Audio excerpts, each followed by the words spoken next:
How you doing? My name is T-Ski Valley. That's T-S-K-I-V-A-L-L-E-Y. Grand Group recording artist.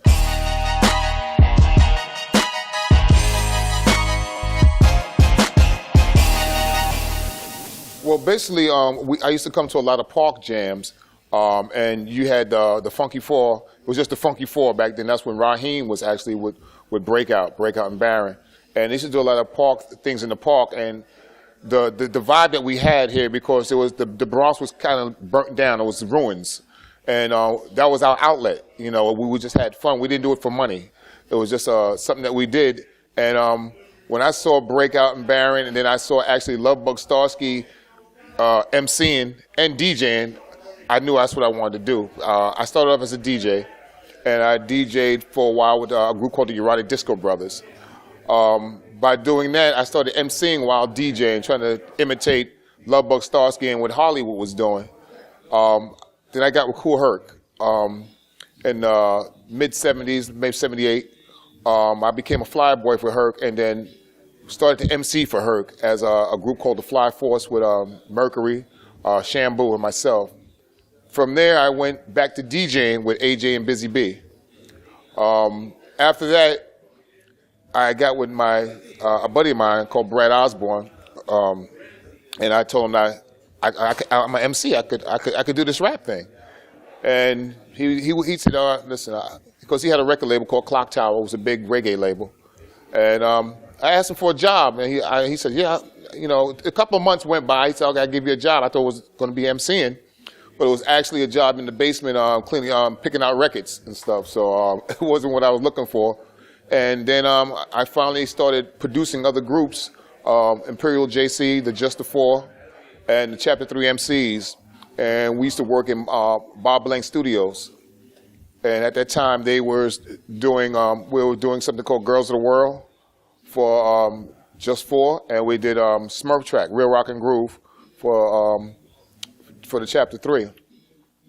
That time I had a live band.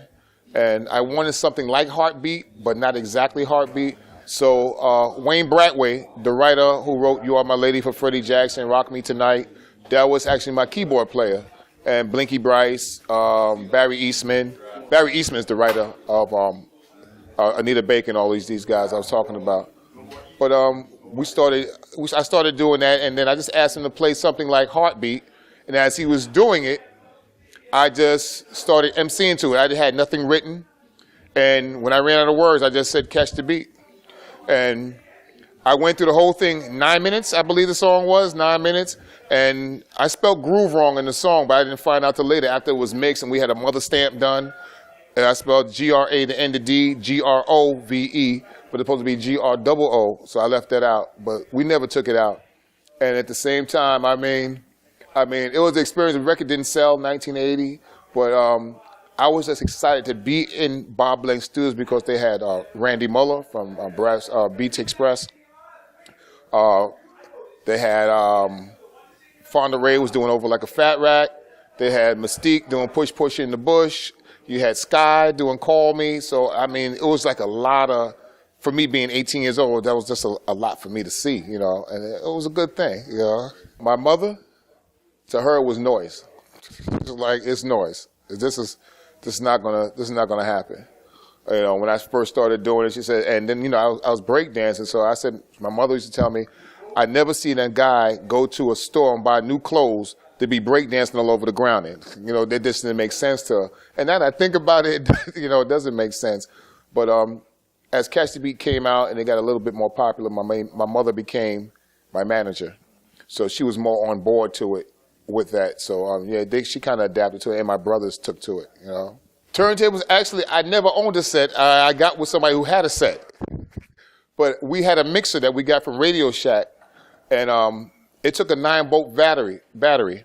So at every party, we had to, you know, put the battery on our tongue to check it to make sure we had power. And we had to keep batteries in our pocket at all times, you know. But yeah, we had Technique 1200s when we started out.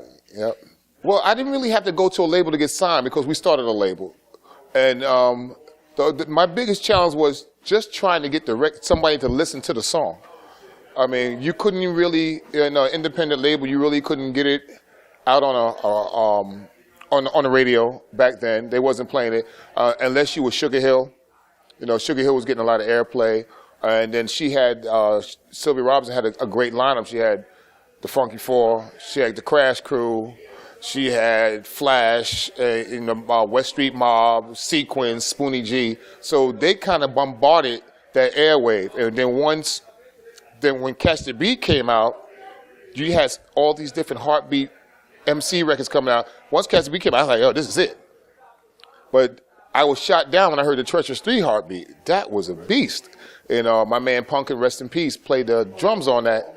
And if you listen to the instrumental side of Feel the Heartbeat by the Treacherous 3, great.